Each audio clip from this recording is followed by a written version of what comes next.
cheer. Queens of York, the atmosphere, and the crowd that never tame. Mets PostGame Show brings the flame.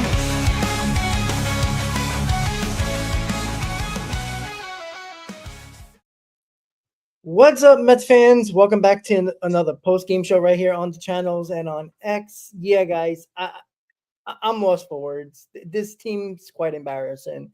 Four losses in a row, 14 of the last 17. They're just completely embarrassing. The pitching is disgusting. The hitting is just all-time bad. And the New York Mets are continuing to spiral out of control. They're getting help, by the Phillies not playing great baseball, and the Mets are still floundering here and looking like they don't even want to play baseball as the Mets lose 7-2 at home against the Milwaukee Brewers, and another big inning for an opposing team, Chris. And this has been the problem. The whole time during the Pittsburgh series was the same thing. During this, 2.5-week stretch now, it seems to be one inning where they give up a ton of runs, a big inning, and the game's over. And it's frustrating. You only get 2 hits, which is already annoying. You had somewhat of a lead. It was a tie game going to the 6th, and it just blew up once again. And this is the problem that has been the issue for the New York Mets over the last almost 3 weeks now. And it looks like there's no signs of changing at all, as this was probably our best opportunity to win one of these doubleheader games. And we'll see if the Mets wake up in game 2, but I'm not that confident in it, Chris. How you doing, buddy? I'm doing well. Can you still hear me? Just making sure. Yep, you good. Okay. All right. Sounds good. I think my headphones just actually went out. But regardless, this bullpen, man. This bullpen. And Reed Garrett specifically. Reed Garrett has looked absolutely atrocious for quite some time now.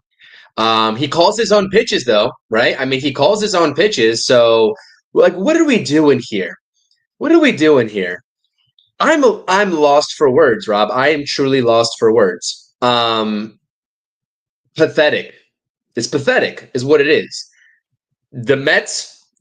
Honestly, the offense, in my honest judgment, against Freddie Peralta, they were working decent at bats, but they just couldn't get the base runners on to get themselves in, scoring position. The one play after McNeil got hit and they executed a perfectly well-executed hit and run was the best Mets play I have probably seen, and we've seen execution-wise over the past 2.5 to 3 weeks.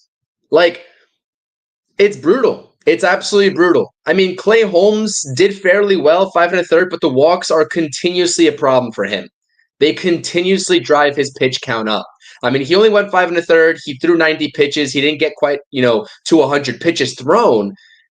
But this bullpen you can't win ball games with a bullpen like this, right? Reed Garrett, who is supposed to be a staple of this bullpen, is not. How many walks did he give up? You know what I mean?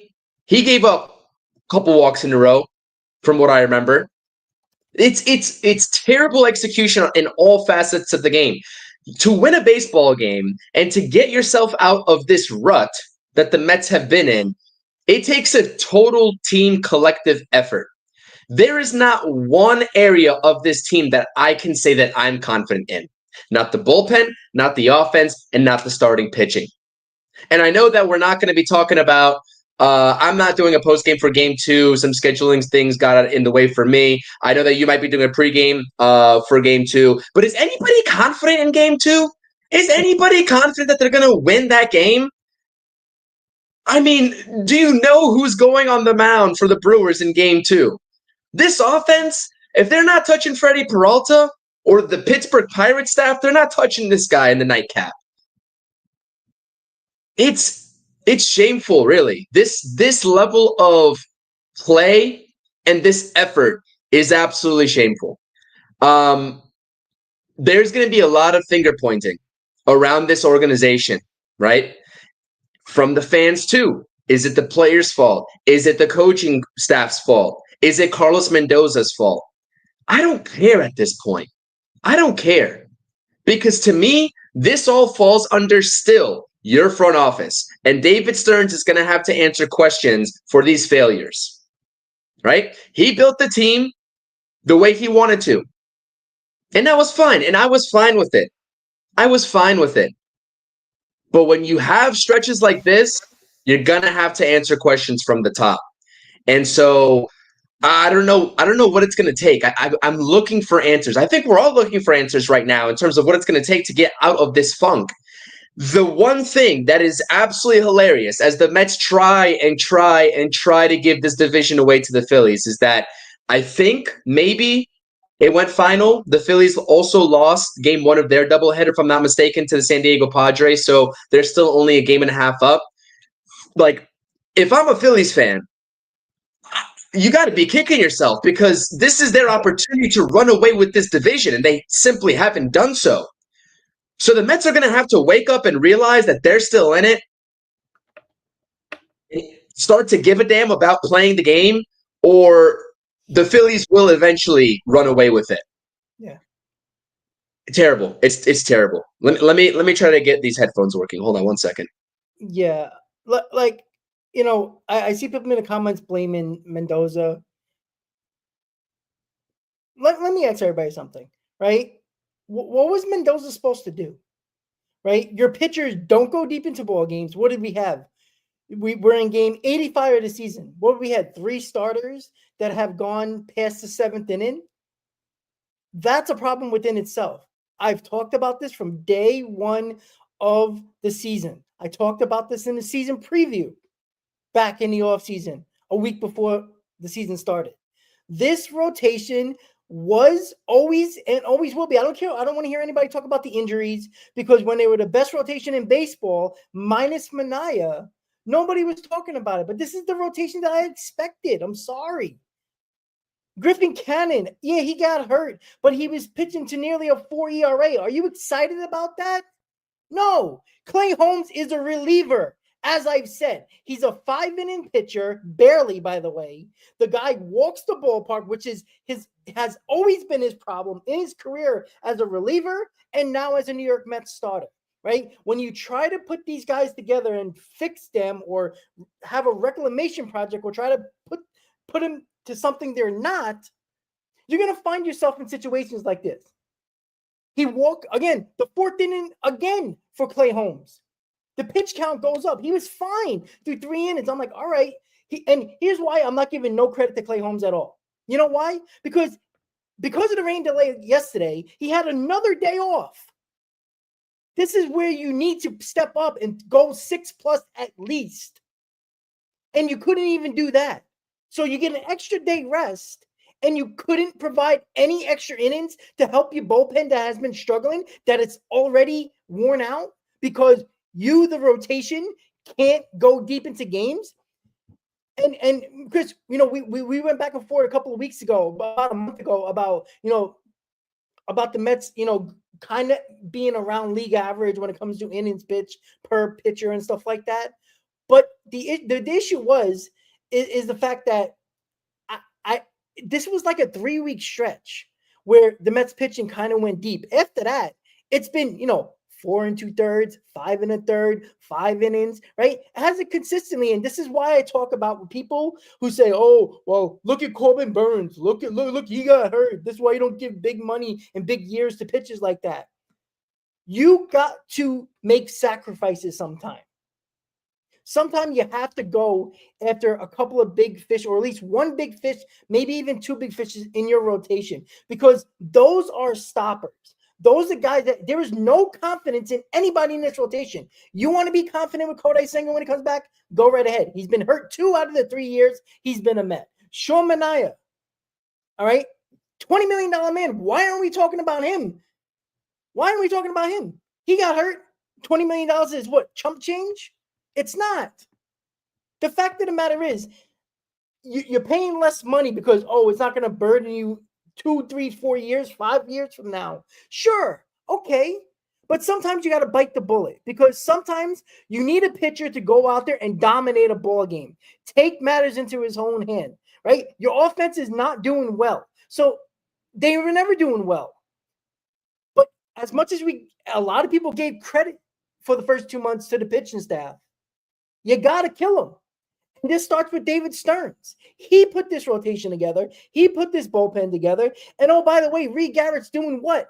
Reed Garrett type of career. He had one fluke season, and now we got excited about that. And this is the problem. Brazaban doing exactly what he did his entire career. Walk the ballpark. He's doing that again. He can't get anybody out. He'll walk the ballpark, can't get anybody out. Reed Garrett, look at his career stats. Very similar to what he's doing over the last couple of weeks. This is the issue that I continue to have with this entire plan when it comes to the pitching. Now, the offense, I have no words for.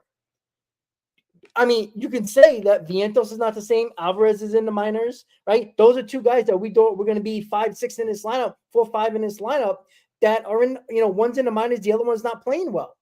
Like, this is supposed to be a deep lineup. And that's not Pete Alonso's fault or Soto, Lindor, Nimmo's fault, right? It's a 4-player lineup. And you're counting on those 4 guys to do everything. And most of the time, yeah, they're supposed to come through because they're making the big bucks. But when we were talking about this, Chris, how many times early in the season and before the season started, we were talking about a deep lineup. There is no deep lineup. After the 4th hitter, it's basically a 0. And oh, by the way, that's what happens when you have 4th outfielders and backup catchers starting on an everyday basis. This is what you fall into. So again, this is on Stearns. This is why I don't like when people say, oh, bring up the prospect, let them play. These guys are either not good or they're not fully developed. They're either one or the other. They're not both. Because if they're failed prospects, then that's on the front office because they didn't do their job evaluating, right? David Stearns, I don't care what anybody says, right? How long does it take you to evaluate these prospects, right? Every one of them failed. Every one of them. Acuna, Beatty, Vientos, Alvarez. How many more are we going to talk about here, right? Tidwell is getting thrown to the wolves, who's probably not going to be, I mean, I have a feeling Tidwell's going to be a bullpen arm by sometime in the middle of this month, right? You got, and I did a TikTok video, and I put a short yesterday, Chris, in regards to, does this team actually want to win organizationally? Are they doing everything they can to win?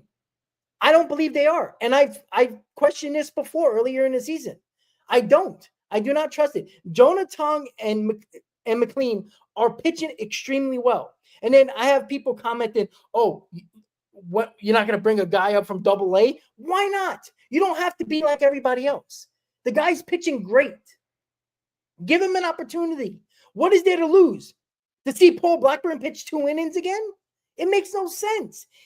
If McLean and I'm sorry, Chris, if McLean and Tong don't pitch well, okay, you gave it a shot, and then I shut up.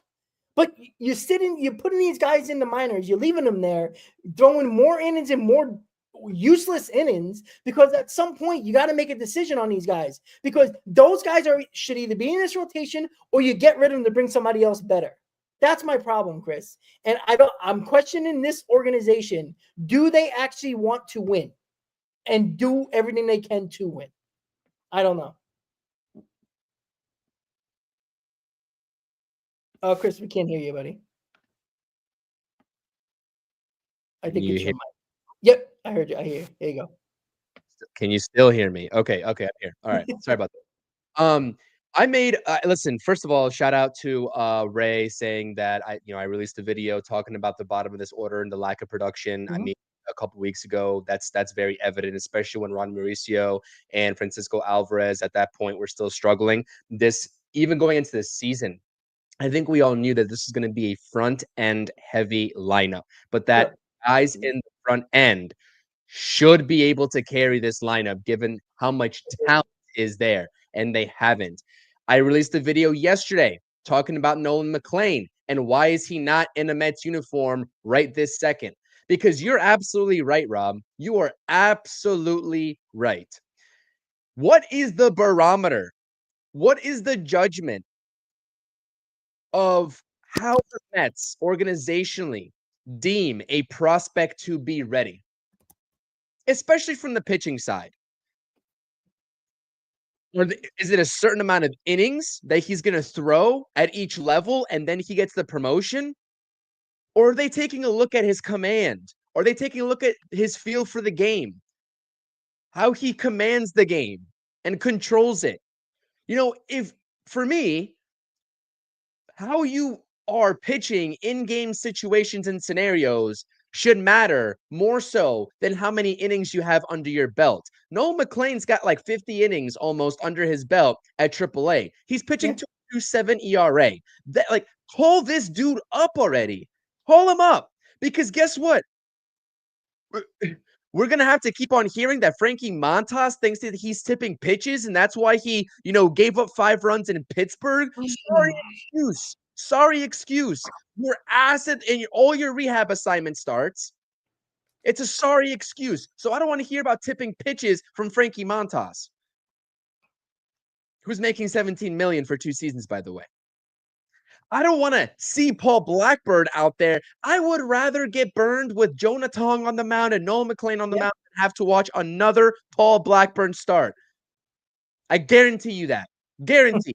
Yeah, he's going to pitch against the Yankees. He'll get lit up. That's where he's going to get This team loves veterans, though. They love veterans.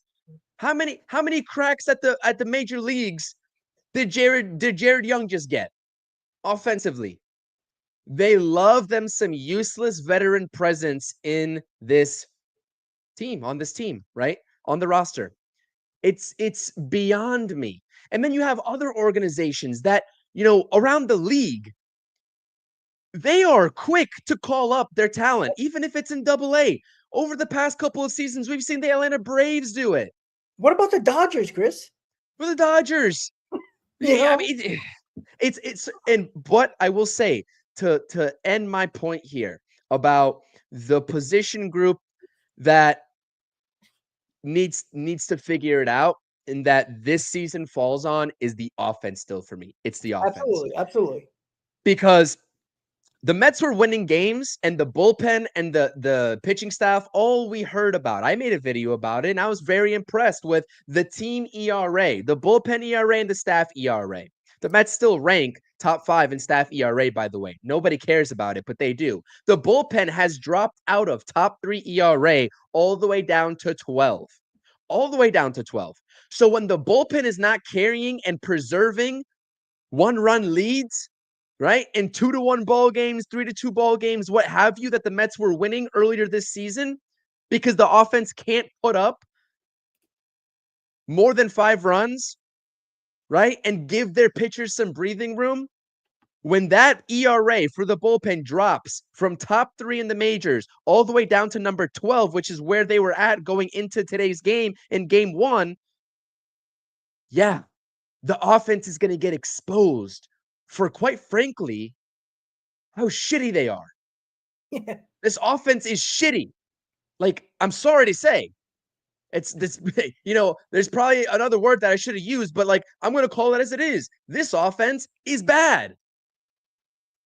It's an offense that is driven by individual performances. Mm-hmm. Pete Alonso earlier this season, Juan Soto in the entire month of June. But they're not a collective unit. This is an offense full of individuals. This is not a team offense. And the fact that they are ranked almost dead last, second to dead last, only in front of the Chicago White Sox with hitting and runners in scoring position is a joke. It's a joke. It's a joke. Yep. And you can tell when things are bad if I'm getting this fired up about this team, because this is horrible. I mean, that's it. Yeah, and Chris, you're the one that pulls me from the ledge, right? When I quote unquote overreact. Not today. Dolo said it right here, right?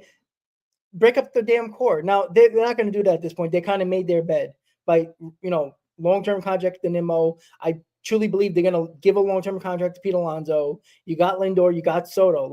You made your bed with these core guys. They're not going anywhere. Right? That's it. And I said this last year, during the season last year, even when they were going hot, that we were still questioning this core early in June, even though they were playing a little bit better when it was doing, they were trying to get back to 500. We were still questioning this core. At least I was, right? I kept on saying it. Some of you guys that were on the channel last year, and Chris, you probably remember this. I said this for a while. Maybe they just don't work well together as a core, and that's okay. But the Mets made their bed, right? This isn't Stearns signing, Nimmo and trading for Lindor and signing Nimmo and Lindor and all that. But he inherited them. But that's mostly Steve Cohen that wanted this to happen. He has to sign the check. He makes the final decision. So it's possible that this core just doesn't work.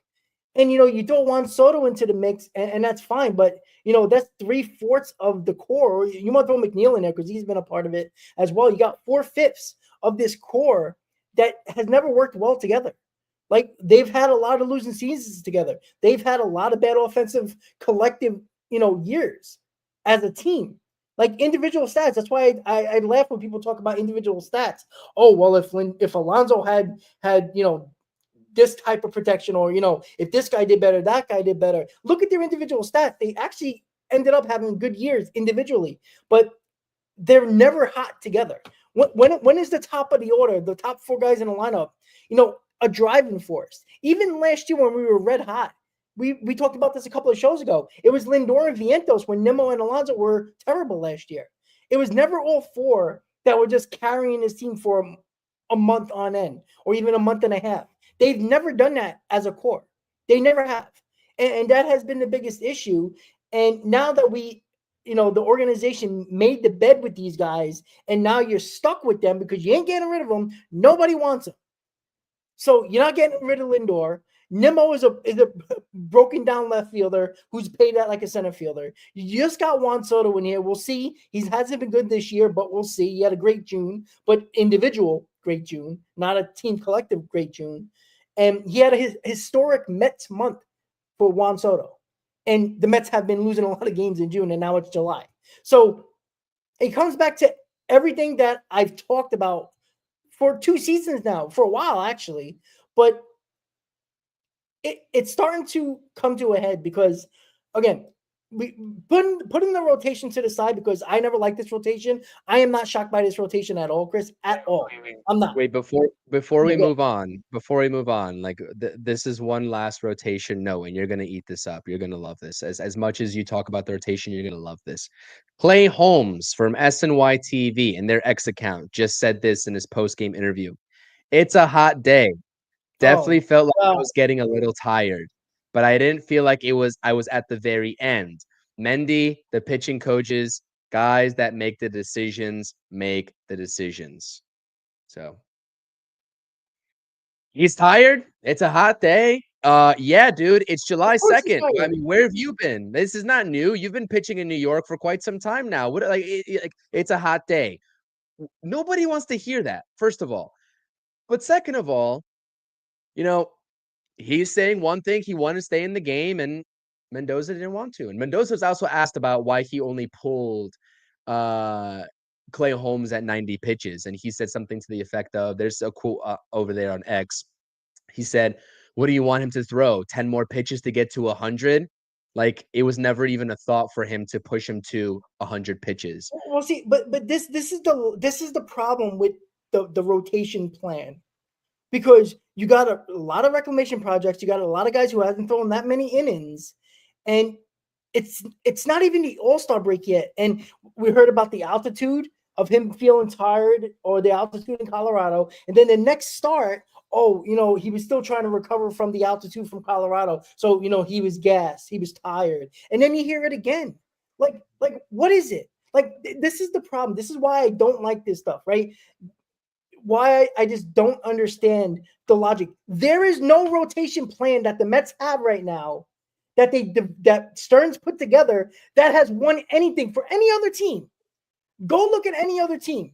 Find me a rotation with 3 reclamation projects, a constant guy who's been, hasn't been good in a couple of years, or hasn't been a starter for years since he came up in the big leagues in Pittsburgh.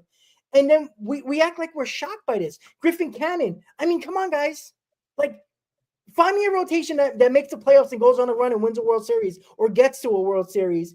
Every time you see teams in a World Series, they have a top guy or a top two guy. They got at least two really, really damn good pitchers that everybody knows. Nobody even heard of Griffin Cannon before the Mets signed him. Let's not act like we did. Clay Holmes, I said it from day one, is a reliever. That's what he is.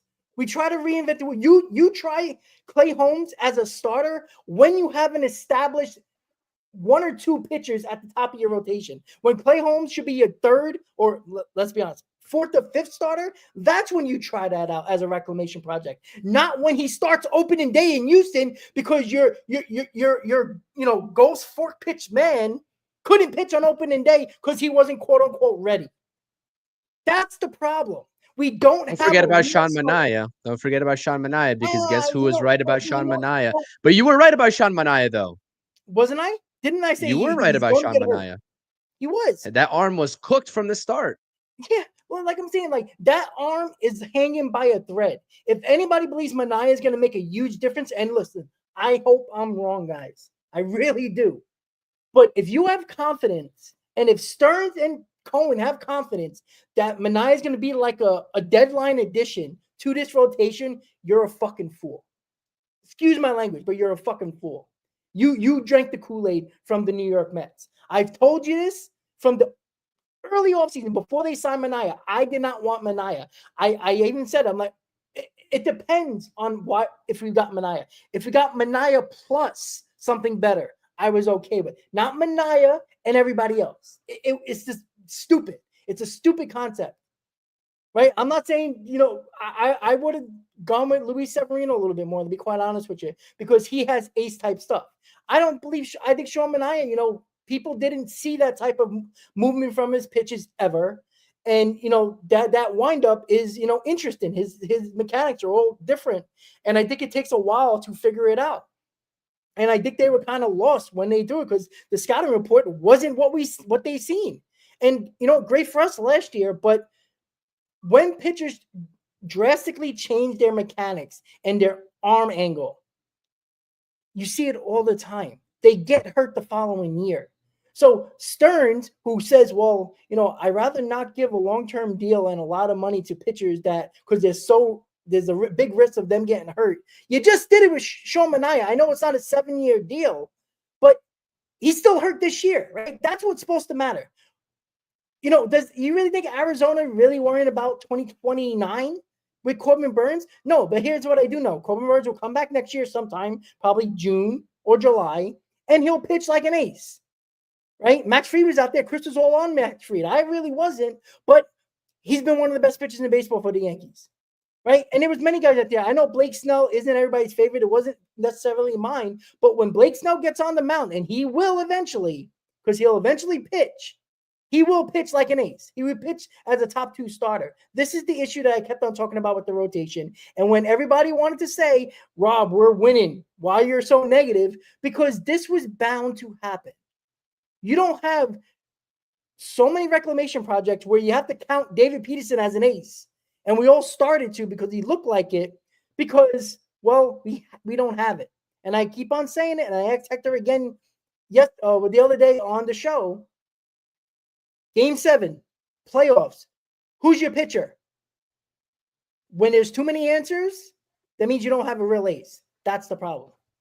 I agree with you. I agree with you. I do think, though, like this, for me, I just have to keep on going back to this offense too. Like I understand that with the pitching 100%. I mean, like, who do we got right now? I mean, I know Manaea is coming back soon. He's going to make another rehab assignment start soon, and he's on his way back. And Kodai Senga should be back, middle of July, whatever, after the All-Star break. Okay, whatever. What are we going to do until then? But this offense, I see a couple comments here, and this is absolutely true. One from Ricardo and one from William. Ricardo says, there is no offensive answers for this struggles that this Mets team is enduring moving forward. If they are going to try to turn this thing around and make a run at the division and keep a playoff spot, there is absolutely no answers within this organization for this team. Francisco Alvarez, by the way, just hit his 3rd home run in AAA for 3 days in a row, 3 home runs.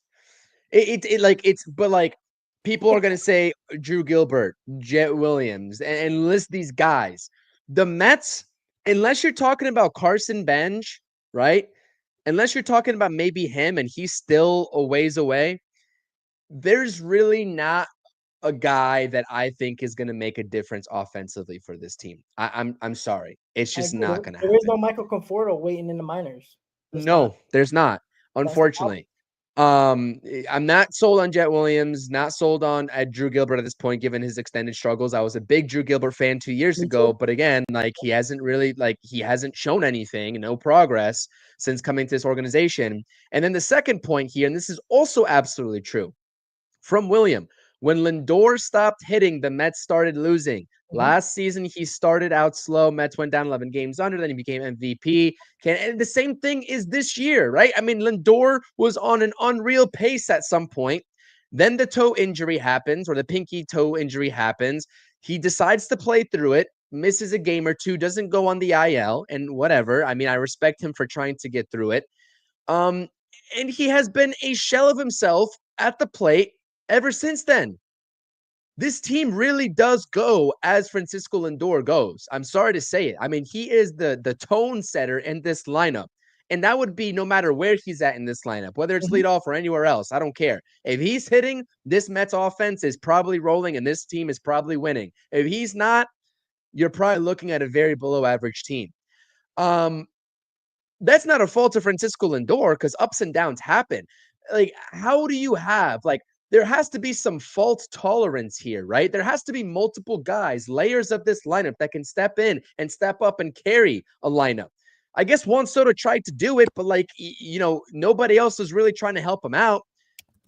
Good to see Pete Alonso finally show back up as well with a 2-out, or not a 2-out hit, but a hit with runners in scoring position to score Juan Soto. This team's got major problems. And offensively, Ricardo's absolutely right. It's not the same thing as pitching because I think that Jonah Tong, Tong is maybe a little bit of a reach, but at this point, what's a reach when the Mets are doing what they're doing? But definitely Nolan McLean could help this team. Again, we stated this. We both stated this on our channels. Nolan McLean could help this team out right now. And even if he comes up to the major leagues, the worst thing, and I said this in my video, the worst thing that you can do for any prospect is call them up, give them some starts, and then send them back down because guys are coming off the IL. With Nolan McLean, no matter what he does, he cannot be worse than what we're going to get from Frankie Montas at this point. He cannot be worse than what we're going to get from Paul Blackburn. And he can be a guy that's in this rotation for the long haul of this season. Because even when you get Senga and Minaya back, that makes Montas and Blackburn expendable. You know what I mean? And so it doesn't make sense, the unwillingness to do so. It doesn't make sense. A lot of things about this organization right now from the top to the bottom don't really make much sense to me. So, this is as big of a vent session as you guys are going to get, I feel like, out of me, because I'm fed up with this, really. Yeah. Chris, what I don't understand, you brought up Tong, you brought up McLean, and whichever you want to bring up, one of those guys, two of those guys, it doesn't matter. The fact that there's no urgency, the fact that they're not exhausting they exhaust every possible name for the bullpen. Like from day one of the season, they started to mix and match, option this guy, option that guy, back and forth. All these guys, yet they don't do it with the rotation at all. You exhaust all possibilities internally, knowing that, there's probably not a big pitcher out there right now that you can probably get because teams are probably still in that, phase of, feeling out, how many buyers there are and who's the sellers and blah, blah, blah, and all that stuff like that. But when you don't exhaust all the possibilities you have in your organization, and you continue with the Blackburn, right? We're still waiting on this 6-man rotation, right? I don't care what anybody says about the injuries, all right? I don't want to hear it because we had a lot of injuries in the first 2 months. We had no Montas, we had no Show Minaya. and we had Tyler McGill in the rotation, and we were the best rotation in baseball. Like, I don't want to hear it. I don't want to hear the injury, right? If you want to trust Kodai Senga, go right ahead. But I tell you from time to time, he's been in this team 3 years. He was healthy for 1. So, and that was a year where the Mets were basically out of it in June. So there was no pressure on him at all. They gave him 6-7 days off, just like they're doing this year, that he needs 6 days off because look at his numbers when he only gives 5 days. That's an ace, somebody who can't pitch every 5th day when you need him to, and clearly we need him to. So while he was pitching so well, you were giving him an extra day off here, maybe 2 extra days off here, and then he goes on the mound, and with a guy that gets so many extra days off, that guy should never come out of the game until the 7th inning, at least. Why is he not going deeper into ball games? Why isn't consistent enough? Go deeper into ball games, because that's the biggest issue. That has always been the biggest issue with this rotation. Yeah, the injuries, okay, but you know what? The Dodgers have the best record in baseball. They don't have no rotation. How many guys got hurt on them that they spent a ton of money on? I don't want to hear about the rotation, right? We know the depth is always going to be used in baseball. We know that, right? They knew Sean Manaea very early in spring training was not going to start this season in the rotation. They knew this. And they still, threw you a bill of goods. We're saying, we're going to go through a 6-man rotation. Why are you going to a 6-man rotation? Why are you trying to go to a 6-man rotation? You know why? And I said this, Chris, because your rotation is not that good. When you go to a 6-man rotation, you end up like the Rays, who have openers, which, by the way, the Mets are doing now, by the way. Like, they're starting an opener in game 2, and then they're going to put Tidwell in the 2nd inning or 3rd inning, whatever they decide, right? We're doing what the Rays are doing, right? It might get you to a season, it might get you into the playoffs, but ultimately it's going to fall apart. It always does. I keep on going back to this.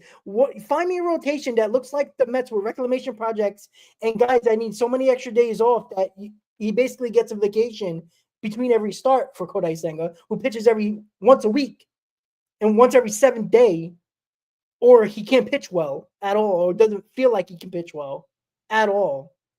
I'm sorry, guys. Keep on talking about Kodai Senga, and when he disappoints, which he will, because he's disappointed me ever since, right? 2023 was nice to see, but it was in a no-pressure type of year because they traded everybody in July. He had nothing to worry about after the first week in July. He really did it. He had another 3.5 months to not worry about nothing. And they can give him all the off days he wants until he pitched. And they were going to a 6-man rotation to try to provide all the protection and, the safeguard Kodai Senga, put him in his bubble, that he was still going mostly 5 and 2/3 innings, where if you're going to get that many days off, you need to go 7. I don't care if you're not having a good day. Go 7 innings. Save this bullpen. Because Clay Holmes ain't going to do it for long. David Peterson was the only guy that actually showed some type of, consistency with length. Nobody else has.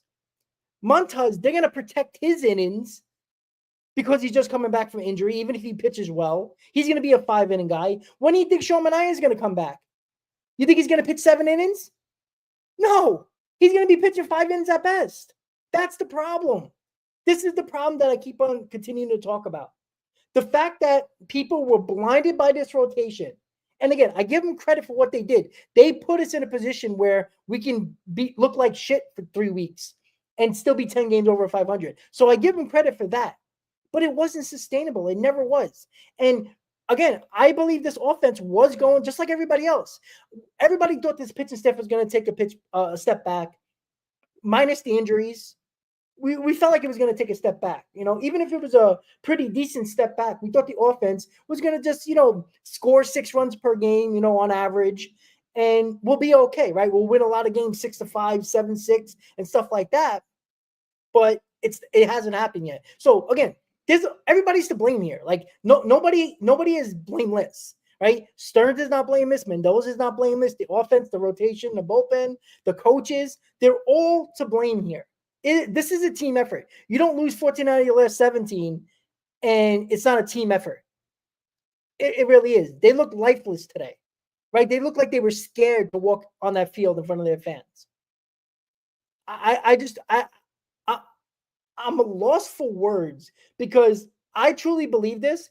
If this rotation, and again, minus Mania because he didn't start the season with this rotation, starting in this rotation, I truly believe this, guys. If Kodai Senga was still here and everybody was healthy, Griffin Cannon, I think they were still going to take a big step back. They were already starting to prior to anybody else getting hurt, and right when Montas was ready to come back, right? Because Griffin Cannon was around the 3 ERA. He had a little bit under 3 ERA in the middle of May into June, and it became a full run. He's nearly on to a 4 ERA. That's what we were so concerned about and so happy about. Clay Holmes has been walking the ballpark. Did you see that stat they put on SNY? First 7 starts, no home runs. Last 10, 11 home runs. What was it? 12 home runs now. You see the problem with that? And that has been his problem as a reliever, giving up home runs. So eventually it's going to trickle its way into a starting situation when he starts giving up home runs, right? It's very rare that a pitcher surprises you for a whole season. They usually, show their face at some point and are what they are. And most of these guys that are reclamation projects and trying to make them something they're not are going to show their ugly head. Clay Holmes is a reliever. I don't care what anybody says. Again, if he's a 4th to 5th starter, you can play around with it, but he's not. He's trusted like a number 2 and even a number 1. Like that's how it feels. And you can't do that. I was going to say, I mean, he got brought in here to be a hybrid. Let's try it out in the rotation, even if it was the first half, and then go to the bullpen if things don't work out or you need help in the bullpen. And now the Mets don't have that luxury. They don't have the luxury to move into the bullpen, and they're handcuffed. So, you know what? I will say this is my last point because I really have nothing else to say about this team.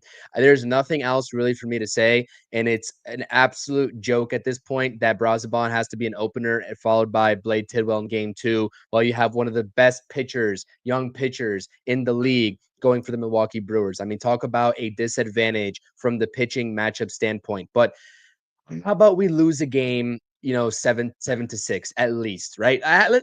Let's lose a game where the offense actually shows up. And it's so sad that I'm saying that. But 12-1 to Pittsburgh, 9-1, 9-2, right? 7-2. This is a joke. If we're going to lose, make it entertaining. They're not even making it entertaining. They're not even losing in a competitive fashion. So, listen, Rob, I'm not going to lie. That's all I got. There's really nothing else to say for me. Yeah. I mean, Kevin, you keep on talking about the injuries. They were using so much bullpen when this rotation was healthy, minus Mania. I'm sorry. They were constantly using 5 guys a night. Even with the rotation, the best rotation in baseball at the time for the first 2 months of the season. I'm sorry, Kevin. I can't disagree with you more. This rotation was mostly healthy. Obviously, Montas and Mania. Okay, they didn't start the season, so it's pointless to talk about them. You had the best rotation in baseball. The best rotation in baseball. Only people talked about ERA, but there was more underlining factors to what was going on, and I said it in April, and I said it in May. This is not sustainable. Healthy or not. Kodai Senga, great ERA. Griffin Cannon, great ERA. Clay Holmes. Tyler McGill, for that matter. David Peterson. They weren't going deep into games. It was a consistent problem that I talked about, and I was called Mr. Negative because we were winning. I'm sorry, but I point out the flaws and the issues that was there. You didn't want to see him or hear him. That's on you. You got to stop.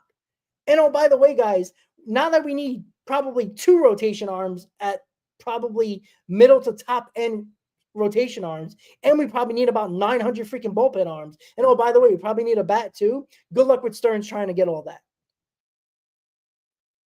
That's why you do what you need to do to make as many least amount of holes as possible when you start the season. Not saying you got to fill every hole in the offseason, but you got to fill most of them. Because you end up, if any of these reclamation projects fail in the bullpen, rotation, even in the lineup, you have to get more at the deadline, and it's almost impossible to do so if you're not going to blow up your farm system. So this is probably your team. So good luck for everybody talking about I didn't want a high leverage, a high price, long-term deal pitcher because now you're sitting in your own bed. And you know what? All the prospect huggers, how many prospects have they brought up and failed?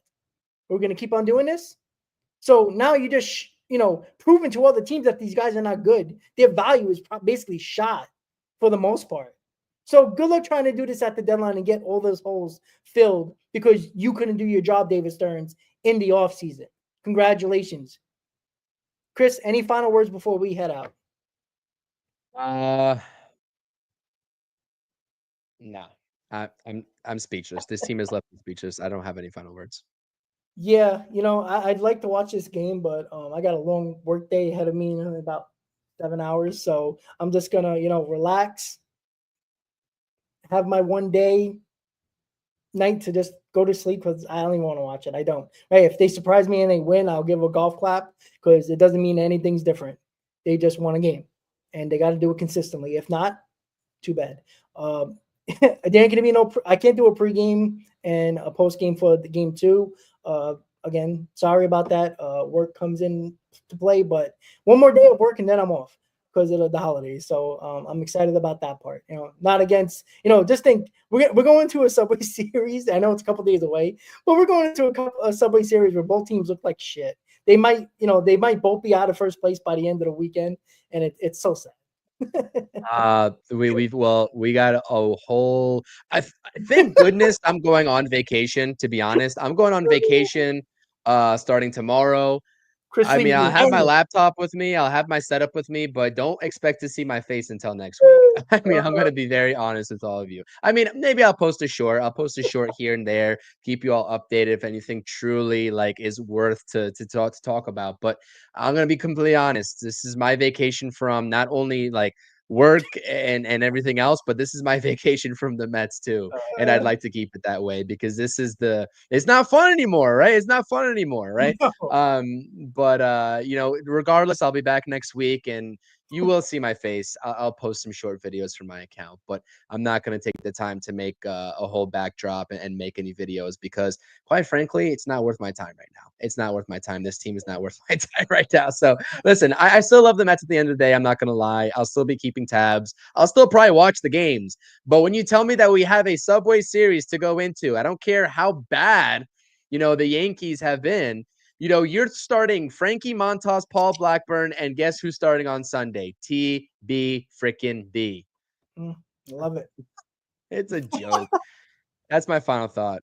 I appreciate. Listen. I'll say this. I appreciate everybody that tunes into the show. I will say this. I'll express my gratitude for you all coming to vent with us over here. It actually makes it a lot more fun to be talking to people that as a Mets fan, I can't think how you don't think this way. Maybe not the X's and O's of some of the problems with this team and who's to blame, but the frustration. I think everybody in this fan base is frustrated. Everybody in this fan base, to a certain extent, probably has no hope, right? Going into a Subway Series or even into next week's slate of games, whatever.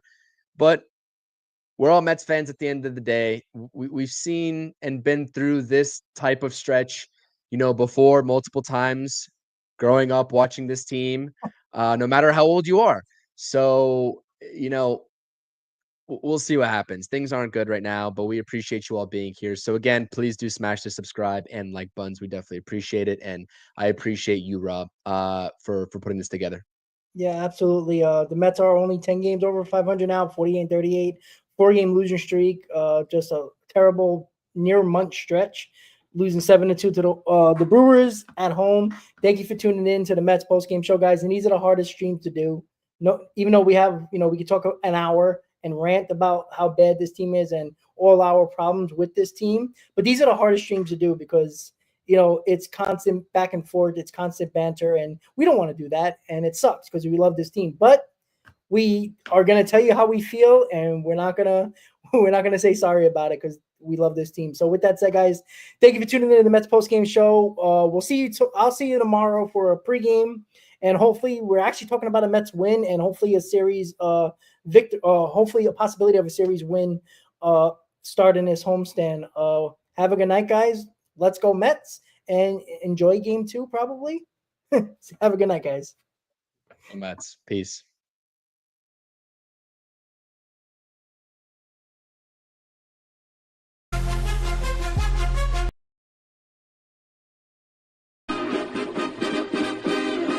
Meet the Mets.